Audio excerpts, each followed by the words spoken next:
మీలో ఎవడైనను శరీరమునకు కావలసిన వాటిని ఇయ్యక సమాధానముగా వెళ్ళుడి. శరీరమునకు కావలసిన వాటిని ఇయ్యక సమాధానముగా వెళ్ళుడని చలి కాచుకొనుడి తృప్తి పొందుడని చెప్పిన ఎడల ఏమి ప్రయోజనమా? అలాగే విశ్వాసము క్రియలు లేనిదైతే అది ఒంటిగా ఉండి మృతమైనదగును. చూడండి, ఒక సహోదరుడు ఇక్కడ ఏమన్నా అంటుందంటే, క్రియలేని సహోదరుల క్రియలేనప్పుడు ఎవడైనా తనకు విశ్వాసం కలదని చెప్పిన ఏమి ప్రయోజనం? అట్టి విశ్వాసము అతను రక్షింపగలదా? సహోదరుడైనను సహోదరులను దిగంబరులై ఆనాటికి భోజనం లేకన్నప్పుడు మీలో ఎవడైనా శరీరం కావలసిన ఏమివ్వకంటండి. మన ప్రక్కన ఉన్న వారు కొంతమంది బిలీవర్స్, క్రీస్తు రక్త సంబంధులు ఎలా ఉన్నారంటే ఈ రోజుల్లో ఎవ్వరికి సహాయం చేయలేని స్థితిలో ఉన్నారండి. ఎంతసేపు నేను నా పరిస్థితి అనే అనుభవం తప్ప ఎదుటి వ్యక్తికి సహాయపడాలి అనే మంచి తలంపు లేదు. పొరుగువానికి మేలు చేయాలనే ఉద్దేశం లేదు. ఒక వ్యక్తి బంధకాల్లో ఉన్న వ్యక్తిని ఎద్దకు వచ్చినప్పుడు దేవుడు నీకు సహాయం చేస్తాడులే అని చెప్పటం కాదు, దేవుని సహాయము నీ ద్వారా క్రియరూపకంగా చూపించినప్పుడే నీలో క్రియతో కూడిన విశ్వాసం ఉన్నదని గుర్తు దేవుని బిడ్డలారా. ఒక వ్యక్తి పేదరికంలో ఉన్నప్పుడు, అందుకని యేసుప్రభు అంటాడు, నేను దిగంబరనై ఉంటే నాకు బట్టలు ఇచ్చారా? నేను ఆకలిగొని ఉంటే నన్ను చూడ్డానికి వచ్చారా? నాకు దాహం లేకపోతే నీళ్ళు ఇచ్చారా అని అంటాడు. ఎప్పుడున్నావు ప్రభు అంటే, అల్పుడైన ఈ సహోదరుడికి మీరు చేస్తే నాకు చేసినట్లే అంటాడు దేవుని బిడ్డలారా. ఈ రోజుల్లో క్రైస్తవులండి ఇంకొక జబ్బు, క్రైస్తవులకే హెల్ప్ చేస్తారు. క్రైస్తవులు వారి రక్త సంబంధికులు హెల్ప్ చేస్తారు. కానీ బైబిల్ ఏం చెప్తుందంటే, యేసుక్రీస్తు అందరికీ ప్రభు అట. అందరికి ప్రభు కదా చెప్పండి. అంటే నువ్వు మావోడివేనా, అయితే నీకు సహాయం చేస్తా అంట. అంటే నువ్వు క్రైస్తవుడు కాబట్టి నీకు సహాయం చేస్తా. లేదు దేవుని బిడ్డలారా. ఒకరోజు నేను ఇలాగే మీటింగ్కి వచ్చి, వెన్స్డే ఫెలోషిప్ జరుగుతుంది, నాకు చలికాలం బాగా ఆకలేస్తుంది, 11 గంటల వరకు మీటింగ్ కండక్ట్ చేసుకుని ఒక్కదాన్ని వెళ్తున్న ట్రైన్లో మంచి ప్యాకెట్ వీళ్ళు భోజనం ప్రిపేర్ చేసి ఇచ్చారు నాకు. అయితే ఎక్కానండి, ట్రైన్ ఎక్కా, మంచి ప్యాకెట్ ఉంది, ఒకటే షాల్ ఉంది, చలికాలం, మంచి బిర్యానీ పట్టుకొని కూర్చున్నా. ఇక తిందామని ఓపెన్ చేసేటప్పుడు అన్నీ అక్కడ పెట్టుకొని అక్కడ షింక్ దగ్గరికి వెళ్ళి చేయి కడుక్కోవడానికని వెళ్ళాను. వెళ్తే ముడుచుకొని ఒక సహోదరి మూల కూర్చొని ఉంది. నేను వెళ్ళి చేతులు కడుక్కుంటుంటే 2 చేతులు చాపి అడుక్కుంటుంది. అమ్మ ఏమైనా ఉందా అని అడుగుతుంది. చలితో ఉంది, ఆకలితో ఉంది. నేను చూస్తే మీటింగ్లో అలసిపోయి ఎక్కాను, ఆకలేస్తుంది, నాకు చలికి తట్టుకోలేను. ఒకవేళ నా ప్లేస్లో యేసయ్య ఉంటే ఏం చేస్తాడని ఆలోచించా. వెంటనే లోపలికి వెళ్ళా, ఆ షాల్ తెచ్చి ఆమె కప్పేశాను. తీసి చూస్తున్నాడు, ఇది నా భోజనం ఆమెకి ఇచ్చేసా. నేను వెళ్ళి అట్లనే కూర్చొని ఆలోచిస్తున్నా. అప్పుడు దేవుడు నాతో అంటున్నాడు, నీ జీవితంలో ఒక నూతన కార్యం నేను చేయబోతున్నా. అంటే నేను విశ్వాసనండి. అప్పటి వరకు మంచి వాక్యాన్ని విత్తాను, పేదవారికి సహాయం చేయాలి, దిక్కులేని వారిని ఆదరించాలనే మాట నేను ఏదైతే విత్తానో అది నా ఎదుటికి వచ్చినప్పుడు దేవుడికి నన్ను పరీక్షిస్తున్న టైంలో ఆ పరీక్షలో నేను నెగ్గాను దేవుని బిడ్డలారా. నేను ట్రైన్ దిగేటప్పుడు చూస్తే తృప్తిగా భోజనం చేసి చక్కగా పడుకొని ఉంది ఆ తల్లి మీద చేతులుంచి ప్రార్థన చేసి దిగి వెళ్ళిపోయాను దేవుని బిడ్డలారా. నా జీవితంలో పరలోక ఆనందాన్ని అనుభవించాను. రియల్లీ ఇది హార్ట్ఫుల్గా చెప్తున్నాను. ఒకరోజు ఇట్లానే దాన్ని డ్యూటీ రీత్యా ఎక్కడికో పంపించారు, వేరే స్టేషన్కి.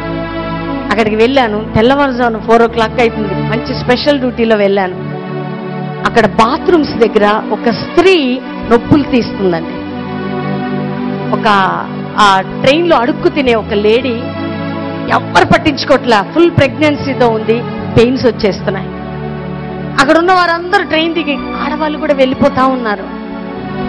ఆ పరిస్థితి చూస్తే బాత్రూంలో ఉంది, ఆమెను మోసుకొచ్చే పరిస్థితి కూడా లేదు. నేను ఇద్దరితో నా స్టాఫ్తో వెళ్ళినప్పుడు వాళ్ళు అంటున్నారు, నీ చేతి గ్లవ్ లేదు, ఇలాంటి వాళ్ళకి HIV చాలా పాజిటివ్ ఉంటుంది, నువ్వు ఎలా చేస్తావన్నారు. అప్పుడు నాతో యేసయ్య ఏమన్నాడంటే, అల్పుడైన ఈ సహోదరులకి చేస్తే నువ్వు నాకు చేసి. రియల్ అండి. చాలా సహాయంతో ట్రైన్ మధ్యలోకి ఆమెను తీసుకుని వెళ్ళి సుఖమైనటువంటి డెలివరీ చేసి చక్కటి కుమారుడిని ఆమె చేతిలో పెట్టి మంచి బట్టలు ఇచ్చి బయటకు వచ్చా. అప్పుడు ఆ ఊర్లో ఉన్న ఎమ్మెల్యేస్, ఆ ఊర్లో ఉన్న రాజకీయ నాయకులు, విలేకరులు అందరు పరిగెత్తుకొని వచ్చి ఫొటోస్ మీద ఫోటోస్ తీస్తున్నారు నన్ను. మానవత్వం పరిమళించింది, మహిళ ప్రసవించిందట దాని టైటిల్ పేరు. పేపర్లో వేశారు, రైల్వే నాకు పెద్ద అవార్డు ఇచ్చేసింది. కానీ నా దేవుడు నన్ను ఆశీర్వదించాడు. రియల్లీ నువ్వు క్రీస్తుని కలిగి ఉన్నావో లేదో, క్రియ లేకుండా నన్ను దీవించు, ఆశీర్వదించు అనుకోవటం నీ స్వార్థం. ఒకరోజు మా మినిస్ట్రీలో చాలా ఇసుక ఎత్తుకుపోతున్నారండి కొంతమంది. ఇసుక తెలుసు కదా మీకు, ఇసుక ఎత్తుకొని పోతున్నారు. మేము దాదాపు మా పిల్లలు బిల్డింగ్స్ కట్టబడతా ఉన్నాయి. రీసెంట్గా జరిగిన సంఘటన, ఇసుక ఎత్తుకొని పోతున్నారు. ఎవరు ఎత్తుకుపోతున్నారని వీళ్ళు రాత్రి పగళ్ళు కాపలాగా వస్తున్నా, దొంగ దొరకట్లేదు. రోజు పాస్టర్ గారికి కట్టింగ్ చేయడానికి మంగళాయన వచ్చి మంచి అక్కడ కూర్చుంటే ఈయన అక్కడ కూర్చున్నాడు. ఆ దొంగ వచ్చి ఇసుక ఎత్తుకుంటున్నాడండి. ఎక్కడా చెప్పండి, బస్తాలు ఇసుక ఎత్తుంటే కిటికీలే, మీరు అట్లా కూర్చున్నారు, ఇది ఇక్కడ నుండి చూస్తున్నాడు. ఆ ఇసుక ఎత్తుకుని పోయేటోడు ఇట్లా చూసి నమస్కారం డాడీ అన్నాడు. ఎవరిని? పాస్టర్ గారిని. నానా నీకెంత ఇసుక కావాలంత తీసుకుపో. ఈయన మాటలు. అయితే ఎన్ని బస్తాలు కావాలంటే 4 బస్తాలు కావాలి డాడీ అన్నాడు. తీసిపోనాను. వాడు 4 బస్తాలు ఎత్తుకుపోతుంటే మా పిల్లలు వచ్చి, డాడీ 1 నెల నుండి రాత్రి పగళ్ళు కాపలాగా వస్తున్నాం, ఇసుక దొంగ ఎవరో దొరకాలని. నీకు వాడికి రెడ్ హ్యాండెడ్గా దొరికినప్పుడు 1 బస్తా కాదు 4 బస్తాలు తీసుకుపోమని అంటున్నావే, ఇది ఎక్కడ న్యాయం అంటే ఈయన అంటాడు, పోన్లే పాపం పేదవాడు, ఇల్లు కట్టుకోలేని స్థితిలో ఉన్నాడు కదా, అందుకని ఇసుక అవసరం కాబట్టి మనం అడిగితే ఇయ్యమని తీసుకుని వెళ్తున్నాడు. అందుకని మరలా దొంగతనం చెయ్యొద్దని 4 బస్తాలు ఇసుకిచ్చాను నేను. ఆ వ్యక్తి రక్షించబడ్డాడండి మా సేవలో. అర్థమైతే ఎప్పుడన్నా మేము ట్రైన్ ఎక్కినప్పుడు దైవ సేవకుడు ఏం చేస్తాడు, ఎవరైనా రిజర్వేషన్ లేకుంటే మధ్యలో ఎవరైనా దించేస్తుంటే టీసీతో అంటాడు, నేను కడతాను వాళ్ళ డబ్బులు, వాళ్ళని దించొద్దంటాడు. ఎందుకంటే నీ ఎదుటి వ్యక్తి బాధలో ఉంటే, నీ ఎదుటి సహోదరుడు కష్టపడుతుంటే, నువ్వు డబ్బుకు డబ్బు కూర్చుకొని, ధనానికి ధన కూర్చుకొని, బిల్డింగ్స్ కట్టి, కార్ల మీద కార్లు కొని దేవుడు నన్ను దీవించాడని చెప్తున్నావే, జాగ్రత్త, దేవుడు లెక్కలోకి తీసుకోబోతున్నాడు ఏదో ఒక రోజు నిన్ను. నీ బిల్డింగ్స్ ని బట్టి దేవుడు సంతోషించడు, నీ కార్ల మీద కార్లను బట్టి దేవుడు సంతోషించడు, కానీ నీ దగ్గర ఉన్నదానిని అనేకులకి క్రియారూపకంగా నువ్వు హెల్ప్ చేసినప్పుడు పరలోకం నీ దగ్గరికి దిగి వస్తుంది సహోదరుడా. కానీ నువ్వు దేవుని నీతిని న్యాయాన్ని అనుసరించి నడుచుకున్నప్పుడు నీకేం కావాలో అది ఆయన ఇస్తాడు. ఆయన విడిచిపెట్టే దేవుడు కాదు. అందుకని అబ్రహాముకి దేవుని గొప్పతనం తెలుసు. దేవుని బిడ్డలారా, అయ్యో నా కుమారుని బలిగా ఇవ్వమన్నాడని దేవుణ్ణి అపార్థం చేసుకోలా, మిస్అండర్స్టాండ్ చేసుకోలా, దేవుణ్ణి విడిచిపెట్టలా. పర్వాలేదు, నా విశ్వాసం పరీక్షించబడుతున్నప్పుడు విధేయతతో క్రియ చూపించాడు. అప్పుడు అబ్రహాముతో దేవుడు అంటాడు, అబ్రహామా, నువ్వు నాకు భయపడువాడువని నేను తెలుసుకున్నాను, నిన్ను గొప్పగా ఆశీర్వదించబోతున్నాను. ఒక్క ఇస్సాకుని క్రియ ద్వారా బలిగా ఇవ్వటానికి వచ్చినప్పుడు 1000 కొలది ఇస్సాకుల్ని దేవుడు అబ్రహాముకి ఇచ్చాడు. దేవుని బిడ్డలారా, ఒక్కటిని నీ యొక్క విశ్వాసం పరీక్షించబడి నీ జీవితంలో ముందుకు వస్తున్నప్పుడు నువ్వు క్రియారూపం దాల్చి డేర్గా ధైర్యంగా వాక్యాన్ని బట్టి మంచిగాని ఏదైనా దేనికైనా నువ్వు విత్తుతున్నప్పుడు ఆ విత్తనాల పంట నువ్వు కోస్తావు. సహోదరుడా, దేవుడు నిన్ను విడిచిపెట్టే దేవుడు కాదండి. ఈ సేవా జీవితంలో ఎన్నో మాకు తెలుసు, ఎన్నో అనుభవాలు మాకు తెలుసు, ఎన్నో పోరాటాలు మాకు తెలుసు.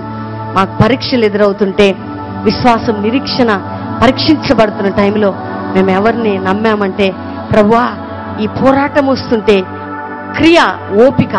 అందుకని ఇక్కడ ఏమంటాడు తెలుసా, యాకోబు రాసిన పత్రికలో, పరీక్ష ఓర్పును పుట్టించునని ఎరిగి.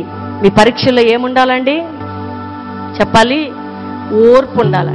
ఈ చెంప నీ భర్త కొడితే ఏం చేయాలి నీకమ్మా? ఓర్పు ఉండాల. చెంప కొడతావా? చిన్నప్పటి నుంచి మా ఇంట్లో ఒక మాట అనకుండా పెరిగా అని మీ అన్నకు ఫోన్ చేసుడు, మీ అమ్మకు ఫోన్ చేసుడు, పంచాయతీలు పెట్టుడు, లేకపోతే పోలీస్ స్టేషన్ కంప్లైంట్ ఇచ్చుడు, అనవసరంగా నీ కుటుంబాన్ని ఇది చేసుకున్నాడు కాదు, కానీ నువ్వు ఒక విశ్వాసివి, నీ భర్త అన్యుడు, ఆయనకి యేసయ్య గురించి తెలియదు, కానీ నీ ఫెయిత్ శ్రమలు, నిందలు, పరిశోధనలు వస్తున్నప్పుడు నువ్వు పరీక్షించబడుతున్న టైంలో మహానందం అని ఎంచుకొని ప్రభువుని స్తుతించాలి. అంతే తప్ప నీ యొక్క కోపాన్ని, నీ వ్యతిరేకతని ప్రదర్శించినప్పుడు దేవుని కృప నీ మీద నుంచి బయటకు వెళ్ళిపోతుంది. అందుకని రాత్రి నిజంగా నీ మీద దేవుని అభిషేకం కావాలని ఆశపడుతున్నావా? దేవుడు నీ జీవితంలో గొప్ప కార్యాలు చేయాలని ఆశపడుతున్నావా? ఒకసారి మా చర్చిలో ఒక సహోదరుడు కుమారుడికి మంచి ఉద్యోగం వచ్చిందండి, మంచి జాబ్. ఆయన నా దగ్గరకు వచ్చి ఏమన్నాడంటే, అమ్మా మంచి జాబ్ ఇచ్చాడు కదా దేవుడు, థ్యాంక్స్ గివింగ్ మీటింగ్ పెట్టాలి మా ఇంట్లో. అయితే మా ఇంటికి మీరు ఎవరెవరిని పిలవాలి అంటే చర్చిలో కొంచెం మంచి మంచి ఎంప్లాయీస్ పేర్లు చెప్పాడు. ఓకే, మీ ఇంటికి ఎప్పుడు మీటింగ్ కావాలని అడిగాను. పలానా డేట్లో కావాలన్నాడు. అయితే రేపు ఆదివారం నీకు డేట్ ఇస్తాను వెళ్ళయ్యా అన్నాను. సండే వచ్చింది, నేను దేవుని వాక్యం చెప్తున్నాను.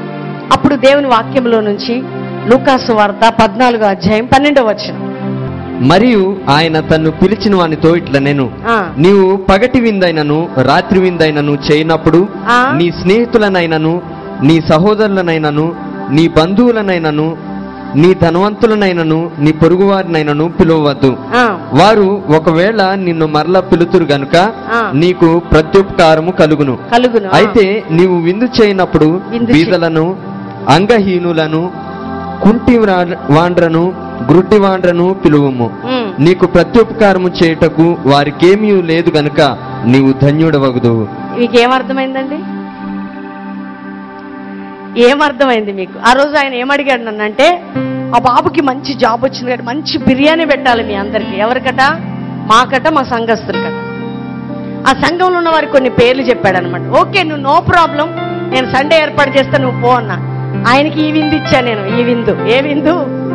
నాకు ఆయన విందు ఇవ్వకముందు యేసు ప్రభువట ఆయనని విందుకు పిలిచిన వానితో ఇలాగ సమాధానం ఇస్తున్నాడు. ఏమనంటే, నువ్వు పగటి విందైనను రాత్రి విందైనను చేయనప్పుడు నీ స్నేహితులనైనను, నీ బంధువులనైనను, నీ పొరుగు వారినైనను, నీ ఇంటి పక్కలున్న ధనవంతులనైనను నువ్వు పిలవవద్దు.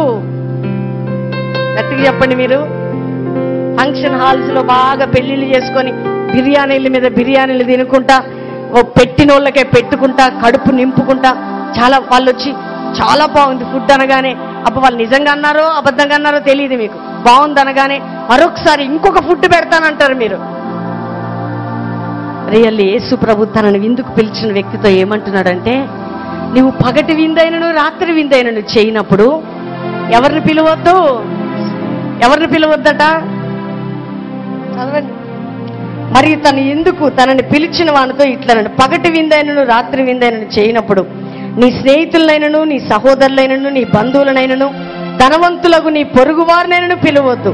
ఒకవేళ నిన్ను మరలా పిలుతురు గనుక నీకు ప్రత్యుపకారం కలుగును. అయితే నువ్వు విందు చేయనప్పుడు బీదలను, అంగహీనులను, కుంటివారిని, గుడ్డివారిని పిలువు. నీకు ప్రత్యుపకారం చేయుటకు వారికి ఏమీ లేదు కనుక నీవు ధన్యుడువు. నీతిమంతుల పునరుద్ధానమందు నీవు ప్రత్యుపకారం పొందుదు అని ఆయనతో చెప్పాను. గట్టిగా చెప్పడు కూడా దేవుని మహిమపరచును. మీరు ఏదైనా మంచి బ్లెస్సింగ్ ఫుడ్ మీరు ఇవ్వాలంటే ఎవరిని పిలవాలి మీరు? అందుకనే అండి యేసుక్రీస్తు సూత్రాలు చాలా కష్టం. ఏసేలాగా ఉంటామంటే తెగేడ్ చేస్తారు. ముందుకు వచ్చి వాళ్ళు ఏడుస్తున్న వాళ్ళని చూసి పాస్టర్ గారు అంటారు, భయ్ ఎంత బాగా ఏడుస్తున్నారంటారు వాళ్ళు. డాడీ అంటాడు ఆయన, ఎంత బాగా ఏడుస్తున్న వెళ్ళి ఎంత మారు మనసు వచ్చింది అనుకుంటాడు ఆయన. నేను నవ్వుతా ఉంటా, ఎందుకంటే మీరు ఏడవడం కాదు, మీలో ఆ వాక్కు కార్యరూపకంగా బయటికి రావాలి దేవుని బిడ్డలాగా, అది కనబడాలి మీలో. అందుకని నా చర్చిలో పెళ్ళిళ్ళు ఫంక్షన్స్ అయితే ఎక్కువ చేపించి వాళ్ళు ఎట్లాగా పిలవరు. నేనేం చేస్తానంటే అనేక మంది పేద ప్రజలకి మంచి భోజనం ఒక్క పూటగా లేని వారికి ప్యాకేజ్ పంపించేస్తుంటే ఒక్కరి దగ్గర పెళ్లి జరుగుతున్నప్పుడు. రియల్లీ దేవుని బిడ్డలారా, నువ్వు పగటి విందు చెయ్యి, రాత్రి విందు చెయ్యి. నీకంటే గొప్పని పిలిస్తే బాగుంటుందా? నీకంటే ధనవంతులను పిలిస్తే బాగుంటుందా? నీకంటే హయ్యర్ స్టేజ్ వాళ్ళని పిలిస్తే, వాళ్ళని పిలిస్తే మనకి లాభం, వీళ్ళని పిలిస్తే మనకి లాభం, వీరిని పిలిస్తే మనకి లాభం అని స్వార్థపూరితంగా పిలిచి భోజనం పెట్టడం కాదు. కానీ నువ్వు ఏ విందు చేసినా బీదలని జ్ఞాపకం చేసుకోవాలి, అంగహీనుల్ని జ్ఞాపకం చేసుకోవాలి. వాళ్ళు నీకు ఇచ్చినకు ప్రత్యుపకారం ఉండదు కాబట్టి అద్భుతంగా దేవుడే నీకు ప్రత్యుపకారం ఇవ్వబోతున్నాడు. నువ్వు విత్తనాల పంట నువ్వు కోస్తావు సహోదరి సహోదరుడా. అందుకనే మా మ్యారేజ్ డేస్, మా బర్త్డేస్ అలాంటి కార్యక్రమాలు అయితే మేము అనేక అనాథ ఆశ్రమాలకి, చాలా పేద ప్రజల మధ్యలో ఎంజాయ్ చేస్తుంటాం. ఎందుకంటే వారికి ఒక్క పూట కూడా మంచి భోజనం ఉండదండి. నువ్వు పెట్టిన వాని కడుపు నింపటం కాదు, తినేవాని కడుపు నింపుకుంటూ ఉండటం కాదు. జంగమోడు రాసుకుంటే ఏం రాలిందట? అన్నీ తెలుసు మీకు, బూడిద రాలిందట. కానీ నువ్వు దేవుని బిడ్డవనే ముద్ర ఏంటంటే బీదలని కనికరించేవాడు, యెహోవాకి అప్పిచ్చేవాడు. దేవుని బిడ్డలారా, వారిని కనికరించండి మీరు ప్లీజ్. వారికి సహాయం చేయండి, వారిని ప్రేమించండి, వారికి ఇవ్వండి. దేవుడు మిమ్మల్ని ఆశీర్వదిస్తాడు. ఇది క్రియ. నా ఆఫీసులో కానీ, నా చుట్టుపక్కల ప్రజల్లో కానీ నేను ఇచ్చే ఫీడింగ్ ఇదే అండి. ఎస్పెషల్లీ మా ఫీడింగ్ ఇదే. ఎందుకంటే ధనవంతులు, గొప్పవారు వీరందరికంటే మనం ప్రేమించాల్సింది పేద ప్రజలని, దారిద్రతలు ఉన్న వారిని, దిక్కులేని వారిని. నీ విశ్వాసము ఒక విత్తనం వారి జీవితంలో వేస్తే, ఎన్నో పెళ్లిళ్ళు చేశానండి నేను నా డబ్బు పెట్టి. కష్టకాలంలో ఒక విత్తనం వేశా. ఎలాంటి విత్తనం అంటే ఉండి చేయలా, లేకుండా చేశా. దేవుడు నన్ను ఆశీర్వదించాడు, దేవుడు నన్ను దీవిస్తాడు అని చేయలా. దేవుని కోసం నా విశ్వాసం క్రియారూపకంగా ఉండాలని చేశాను. దేవుడు నన్ను జ్ఞాపకం చేసుకున్నాడు. నా సొంత డబ్బుతో లోన్స్ పెట్టి అనేకులకు హెల్ప్ చేశా. కానీ మనుషులు మర్చిపోయినా దేవుడు నన్ను మర్చిపోడు. వారు ప్రత్యుపకారం చేయడానికి వారి దగ్గర ఏమీ లేదు, కానీ నాకు ఉపకారం చేసే దేవుడే నన్ను జ్ఞాపకం చేసుకున్నాడు. అందుకని నీకు వాక్యపు వెలుగులో నీ జీవితం ఉంటే నువ్వు ఆశీర్వదించబడతావు. ఏ విందు చేయనప్పుడు అందరూ చెప్పండి, ఏ విందు? మధ్యాహ్నం పెళ్లి, రాత్రి పెళ్లి. మధ్యాహ్నం ఫంక్షన్, రాత్రి ఫంక్షన్. ఎవరిని పిలుద్దాం? మీ ప్రియమైన వారినా, మీ అన్నదమ్ములనా, మీ అక్క చెల్లెలనా, మీ స్నేహితులనా, నీ పొరుగువారైన ధనవంతులనా? ఎవరిని పిలుద్దాం? ఒక బలహీనుణ్ణి, ఒక అంగహీనుణ్ణి, ఒక నిరాధారమైన ఉన్న వ్యక్తికి నువ్వు హత్తుకొని మంచి భోజనం పెట్టి బట్టలు ఇచ్చి నువ్వు పంపితే పిల్లల వరకు నువ్వు ఆశీర్వదించబడతావు. యేసయ్య సన్నిధి నీ దగ్గరకు, ఆయన నిన్ను తాకుతున్నాడమ్మా ఈరోజు. నిజంగా ఈ రాత్రి నేను ముద్దు పెట్టుకుంటున్నాడు యేసయ్య, హత్తుకుంటున్నాడు. ఎందుకంటే నువ్వు మార్చబడుతున్నావు. ఈ రాత్రి నీలో దైవిక మార్పు జరుగుతున్న సమయం. ఈ సమయం యేసయ్య నిన్ను తాకే సమయం. Thank you Lord, holy spirit God, పరిశుద్ధాత్మ. యేసయ్యా నా దగ్గరికి రా ప్రభువా. ఇన్ని రోజులు నా జీవితం వేరు ప్రభువా, ఇప్పుడు నాకు వద్దయ్యా అది. యేసయ్యా ఇక నీలాగుండాలి నేను, నాకొద్దు ఆ లైఫ్ వద్దు యేసయ్యా. పరిగెత్తుకుంటూ వచ్చి ముందుకు మోకరించండి. మీ గుండె లోపల కన్నీరు కారుస్తూ ఏడుస్తూ, యంగ్ బాయ్స్, యంగ్ గర్ల్స్, యవ్వనస్తులు, పిల్లలు, పెద్దలు, ప్రతి ఒక్కరు కూడా పరిశుద్ధాత్మ కార్యం జరుగుతున్న సమయం ఇది. హోలీ స్పిరిట్ గాడ్, దేవుడే నీలో కార్యం చేస్తున్నాడు.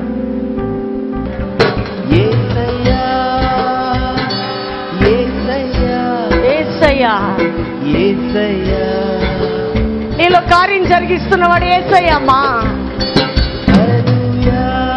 యేసు, పురుషులు స్త్రీలు నీవి టైం ప్లీజ్. దేవుడు నీ కోసం వర్తమానాన్ని ఇచ్చాడమ్మా. పడిపోతున్నారు చూడండి అమ్మా, ఏడ్చుకుంటూ. చాలా మంది కింద పడిపోతుంటారు, తీసుకొచ్చేస్తే. నీలో గొప్ప మార్పు జరుగుతుందమ్మా. రొమ్ము కొట్టుకుంటూ ఏడుస్తూ యేసయ్య నీలాగా మారిపోవాలి. యేసు నీలాగా మారిపోవాలా, నీలాగా మారిపోవాలి యేసయ్య. ఇది రివైవల్. దేవుని బిడ్డలారా, నిజమైన ఉజ్జీవం ఇదే. హోలీ స్పిరిట్ గాడ్, హృదయాల్లో భారము, వేదన, పోరాటము.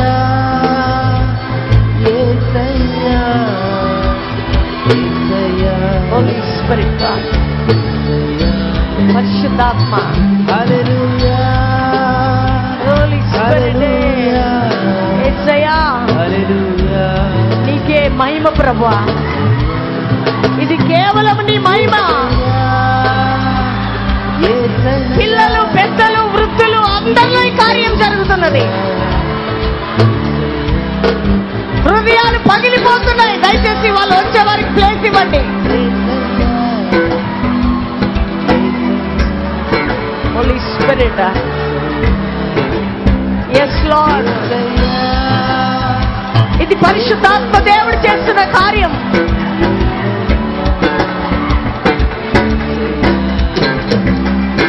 Spirit of God. ఈ రాత్రి యేసయ్య చేస్తున్న కార్యం తల్లి. ఇక్కడ ఎవ్వరు కూడా ఈ గ్రౌండ్ లో మీరు మౌనంగా ఉండలేరు. మీ మనసు మొత్తం యేసయ్య ప్రేమతో నింపబడబోతుంది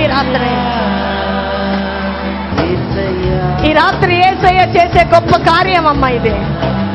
ఇది మనుషుల వల్ల జరిగేది కాదు. ఇది పరిశుద్ధాత్మ దేవుడు చేస్తున్న కార్యం. హోలీ స్పిరిట్ తాకేసయ్యా. స్పిరిట్ ఆఫ్ గాడ్ మూవ్ అవుతున్నాడు పరిశుద్ధాత్మ దేవుడు. ఎస్, మూవ్ అవుతున్నాడు ఆయన ఈ స్థలంలో. నువ్వు నిలబడలేవు, పరిగెత్తుకుంటూ వస్తావు. Yes yes Lord, yes Lord, yes Lord. పరిశుద్ధాత్మ, thank you Holy Spirit. Thank you Lord, thank you Lord. Yesu Yesu నీకే స్తోత్రమయ్యా. యేసు గొప్ప దేవుడవు, స్తోత్రము.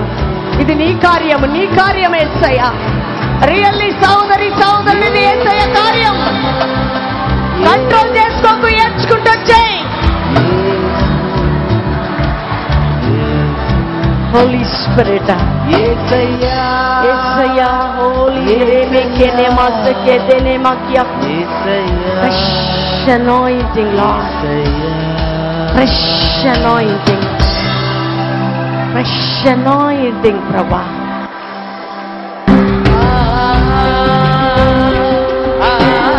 Spirit of God, Holy Spirit God. Like this, Grandma.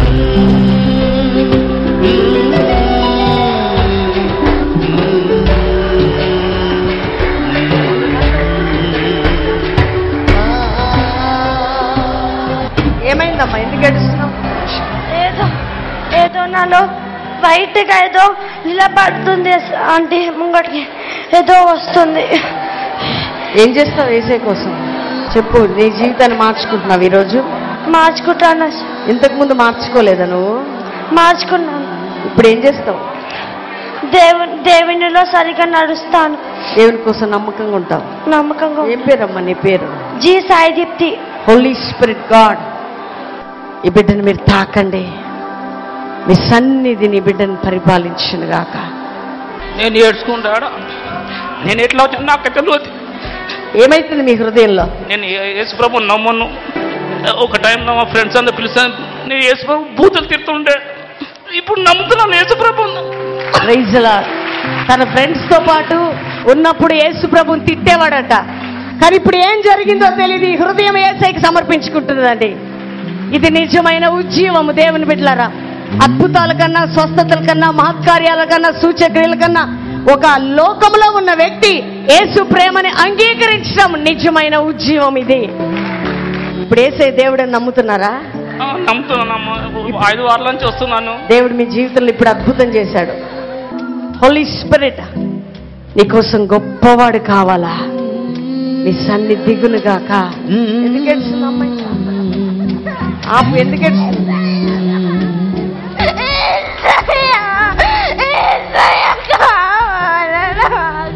నిజంగా ఈరోజు నా జీవితాన్ని మార్చుకుంటున్నాను. ఈ రోజు వరకు క్రైస్తవ జీవితం నేను జీవించలేదు. ఈ రోజే నా నిజమైన మార్పుని నేను సమర్పించుకుంటున్నాను అన్నవారు ఎవరైనా ఇక్కడ ముందుకొచ్చి మోకరించిన వారు పరిగెత్తుకుంటూ స్టేజ్ మీదకి వచ్చేయండి అమ్మా. ఇప్పటి వరకు నేను బాప్తీసం తీసుకోలేదమ్మా. నేను మామూలుగా వస్తున్నాను, వెళ్ళిపోతున్నాను. ఈ రోజు వాక్యం విన్న తర్వాత దేవుడి కొరకే నేను జీవించాలని, నా జీవితమే దేవుడికి అర్పించుకుంటాను ఈ రోజు నుంచి.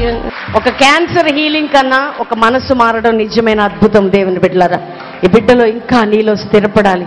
నీ సన్నిధి తాకును గాక ఇన్ జీసస్ నేమ్ ఆమేన్. విశ్వాసం లేని క్రియలు మృతం అని చెప్పారు కదా, మరి నాలో విశ్వాసం ఉంది కానీ నీలో క్రియ లేదు. క్రియలేమో మరి నేను ఎప్పుడు రిచ్ పీపుల్స్ తోనే ఉండాలనుకున్నాను కానీ బీదవారిని పిలిచి నేను వాళ్ళతో ఎప్పుడు స్నేహం చేయలేదు, వాళ్ళకు ఒక హెల్ప్ కూడా నేను ఇంతవరకు చేయలేదు. చూసుకుంటేనే వాళ్ళ ముందు నుంచి వెళ్ళిపోయాను కానీ దేవుని దాంట్లో ఉండి కూడా దేవుని మనస్సు నాలో ఈ దినం లేదని నేను ఒప్పుకొనిస్తున్నాను. కానీ ఎస్ఐ లాగా నేను ఉండాలనుకున్నా. ఎస్ఐ చేసిన సహాయము ఈ రోజు నుంచి ప్రతి ఒక్కరికి చేస్తాను. Praise Lord. దేవునికి మహిమ కలుగును గాక. వెళ్ళు. ఇప్పుడు ఏమనుకుంటున్నావు? నాలో విశ్వాసం ఉంది కానీ క్రియ లేదు. ఇప్పుడు మేడం చెప్తుంటే నన్ను గుచ్చుతుంది, నీ క్రియ ఏది, నీ క్రియ ఏది అని. ప్రభువా నన్ను క్షమించి, నేను తప్పిపోయానంటే లేదమ్మా నువ్వు నా బిడ్డవే అని నన్ను హత్తుకున్నా. సహోదరి జీవితంలో ప్రభు కార్యం అండి మీలో చాలా మంది చెప్పుండొచ్చు కదా, ఇలాంటి సాక్ష్యాలు ఎన్నో ఉండొచ్చు.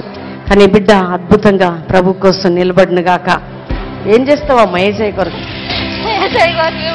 చదువులేదు నన్ను చెప్పింది కానీ ఈ వాక్యం నన్ను నేను మారుతాను. చదువులేదు దాన్ని కానీ నువ్వు చెప్పిన వాక్యం నేను మారితే నేను ఏసై కోసమే బతుకుతాను. హోలీ స్పిరిట్ దేవుని కార్యం. తనకైతే వాక్య జ్ఞానం లేదు, చదువు లేదు, కానీ ఈరోజు వాక్యం తన హృదయంలో కార్యం చేసింది. ఈ సహోదరి తన జీవితాన్ని దేవునికి సమర్పించుకున్నది కాబట్టి గర్భఫలం లేదు కదా నీకు. దేవుడు అద్భుతంగా తనను ఆశీర్వదిస్తాడండి. ఎందుకంటే తన వాక్యాన్ని అంగీకరించింది, దేవునికే స్థానం ఇచ్చింది కాబట్టి దేవుడు ఈ బిడ్డ జీవితంలో ఏం చేయాలో అది చేయబోతున్నాడు. ఆమె